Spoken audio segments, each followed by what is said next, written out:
Hello friends, today's question is which app is better to start mutual fund, SIP और a lump sum investment? So question ये है कि कौन सा app या वेबसाइट आपके म्यूचुअल फंड, SIP या लंप सम इन्वेस्टमेंट के लिए बेहतर है।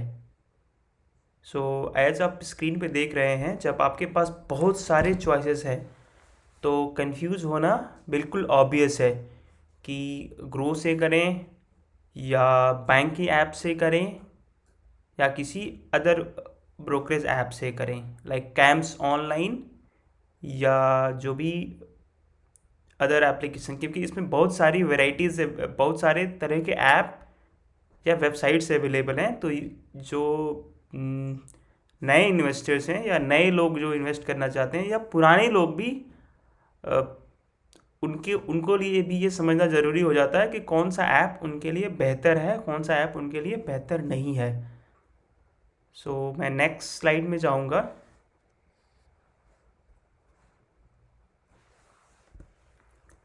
सो ऐप की बात करें तो उसको बेसिकली 3 कैटेगरीज में डिवाइड किया जा सकता है।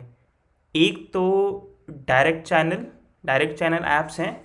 डायरेक्ट चैनल ऐप्स वो ऐप्स होते हैं जो म्यूचुअल फंड हाउस के द्वारा ही उसको ऑपरेट किया जाता है।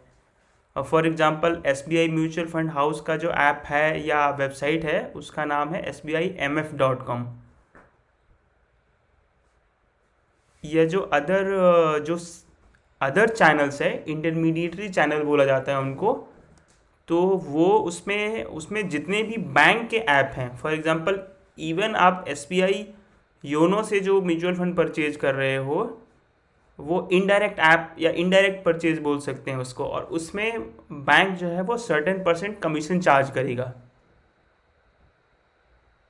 एंड थर्ड जो चैनल है वो ऑफलाइन चैनल है। रजिस्टर्ड इन्वेस्टेड एडवाइज़र जो हैं, जैसे कि जो इंश्योरेंस एजेंट होते हैं उसी तरह से रजिस्टर्ड इंश्योरेंस एडवाइज़र्स होते हैं, वो आपको ऑफलाइन मोड में फॉर्म फिल करके आपसे म्यूचुअल फंड परचेज करने में आपको हेल्प करते हैं। तो अगर आप ऐप चला सकते हैं तो बेहतर है कि जो डायरेक्ट चैनल है, क्योंकि डायरेक्ट चैनल में आपको कमीशन नहीं लगता है और इनडायरेक्ट चैनल में कहीं ना कहीं कुछ ना कुछ कमीशन लगता ही लगता है। और कुछ चैनल तो एज ऑफ नाउ फ्री है, लेकिन आगे जाके कुछ ना कुछ वो ट्रांजेक्शन चार्ज या समथिंग आपसे चार्ज करेंगे ही करेंगे, तो वो एक एडिशनल कॉस्ट आप पे आगे आ सकता है। तो इससे बेटर है कि आप हमेशा डायरेक्ट चैनल का यूज़ करें। सो नेक्स्ट स्लाइड में ये एक्सप्लेन करूँगा कौन कौन से डायरेक्ट चैनल अवेलेबल हैं। द वेरी फर्स्ट जो चैनल है वो SBIMF.com है। सेकेंड जो लिंक है वो आपका SBIMF मोबाइल ऐप का लिंक है। तो ये सारे जितने भी लिंक्स हैं, HDFC mutual fund, ICICI Pru AMC.com, KotakMF.com, so मैंने यहाँ पे टॉप 4 फंड्स जो AMC है, एसेट मैनेजमेंट कंपनीज़ हैं, उनके ही लिंक्स, उनके ही ऐप्स के लिंक्स दिए हैं। बाकी बहुत सारे हैं, तो मुझे ये ऐसा लगता है कि टॉप 4 जो है वो काफ़ी होगा आपके लिए। टॉप 4 के बियॉन्ड जाने की ऐसी कोई बहुत ज़्यादा रिक्वायरमेंट नहीं है, और अगर है भी तो आप म्यूचुअल जो ग्रो का ऐप है या काइट का ऐप है उसको यूज़ कर सकते हैं for that other extra mutual fund house. ये सारे इंटरमीडिएट चैनल लिस्ट हैं, like Groww, Zerodha, HDFC security, 5paisa.com, Upstox, ICICIbank.com, SBI, HDFC security. So हमें ये डिफरेंस थोड़ा समझना ज़रूरी हो जाता है कि HDFC सिक्योरिटी, HDFC बैंक और HDFC AMC ये तीनों अलग एंटिटीज़ हैं। सो हमें ये ज़रूर जानना होगा कि HDFC AMC HDFC बैंक और HDFC सिक्योरिटी से अलग है, और HDFC AMC ही हमें सेलेक्ट करना है। HDFC सिक्योरिटी और HDFC बैंक हमें अवॉइड लिस्ट में डालना है।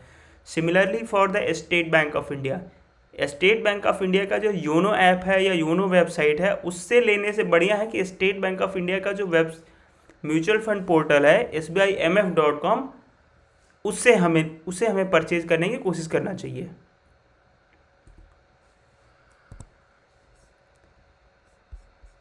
अभी मैं आपको जो भी म्यूचुअल फंड की वेबसाइट्स हैं उनका मैं एक बार विजिट करा देता हूँ। ये है spimf.com। सेम लिंक मैं आपको अपने वीडियो के डिस्क्रिप्शन में प्रोवाइड करा दूंगा, वहाँ से आप जा सकते हैं, या यहाँ भी आप गूगल करके जा सकते हैं। जो सेकंड चैनल है वो कोटक mf.com है। कोटक म्यूचुअल फंड क्या है ये।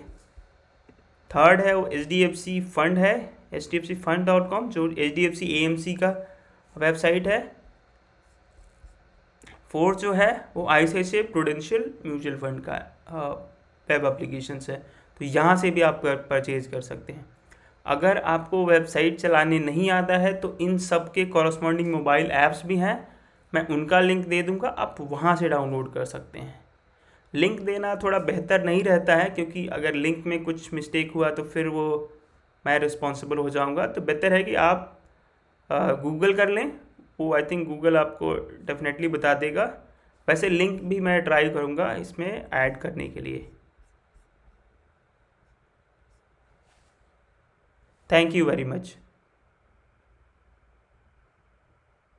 एंड वन जाते जाते standard disclaimer, mutual fund investment का कोई भी डिसीजन आप अपने एडवाइज़र से पूछ के लें।